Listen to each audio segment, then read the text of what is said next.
రాజకీయ నాయకులు ఒకరిపై ఒకరు విమర్శలు చేసుకోవడం అందరికీ తెలిసిందే.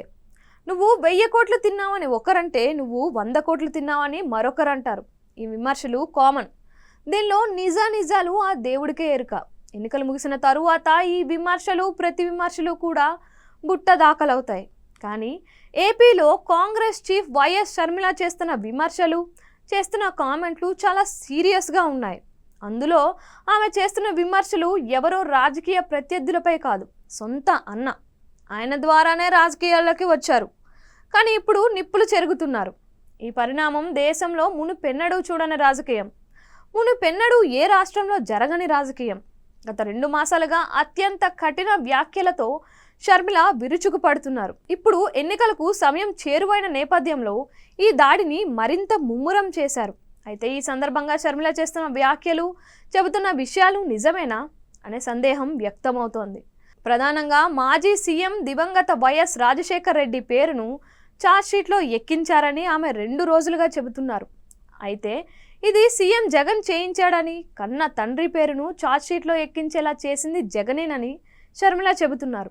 మరోవైపు ఇదే విషయంపై సీఎం జగన్ మాత్రం కాంగ్రెస్ పార్టీనే తన తండ్రి వైఎస్ పేరును ఛార్జ్షీట్లో చేర్చిందని అంటున్నారు. ఓకే, ఈ 2 విషయాలు ఎలా ఉన్నప్పటికీ షర్మిల చెబుతున్నట్లు వైఎస్ రాజశేఖర రెడ్డి పేరును జగన్ అక్రమాస్తుల కేసులో ఛార్జ్షీట్లో ఆయనే చేర్చారని అనుకుందాం. కానీ ఇది ఎప్పుడు జరిగింది? 2011-12 మధ్య కదా. మరి సొంత తండ్రి పేరును సొంత అన్న ఇలా బదనాం చేసినప్పుడు అప్పుడు ఎందుకు షర్మిల స్పందించలేదు? పైగా జగనన్న వదిలిన బాణాన్ని అని రాష్ట్రంలో పర్యటన ఎందుకు చేశారు అనేది డౌట్ కొట్టే ప్రశ్న. ఎందుకంటే ఏదైనా విషయం చెబితే దాని పూర్వాపరాలు ఒకప్పుడు అందుబాటులో లేకపోయినా ఇప్పుడు అందరికీ అందుబాటులో ఉన్నాయి. కాబట్టి నేతల మాటలు నిజాలు ఏమిటో ఇట్టే తెలిసిపోతుంది. ఇక జగన్ భయపడుతున్నారు అన్నారు షర్మిల. అందుకే కడపలో వైఎస్ కుటుంబం మొత్తం తిరిగి ప్రచారం చేస్తోంది అన్నారు. ఇది నిజమేనని అనుకుంటే గత 2019-2014 ఎన్నికల్లో జగన్ భార్య వైఎస్ భారతి కాలికి బలపం కట్టుకొని కడపలో తిరిగిన సంగతి షర్మిలకు తెలియంది కాదు.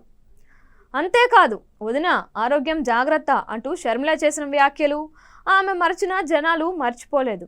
అలా అనుకుంటే ప్రతిపక్ష నాయకుల కుటుంబాలు, అభ్యర్థుల సతీమణులు కూడా రంగంలోకి గడప గడపకి తిరుగుతున్నారు. ఇవి ఎన్నికలు, సో ఎవరి ప్రయత్నం వారిది. ప్రతిదానికి జగన్కు ముడిపెట్టడం ద్వారా ఏదో లబ్ధి పొందుతామని అనుకుంటే మొదటికే మోసం ఎదురయ్యే పరిస్థితి వచ్చినా ఆశ్చర్యం లేదని అంటున్నారు పరిశీలకులు.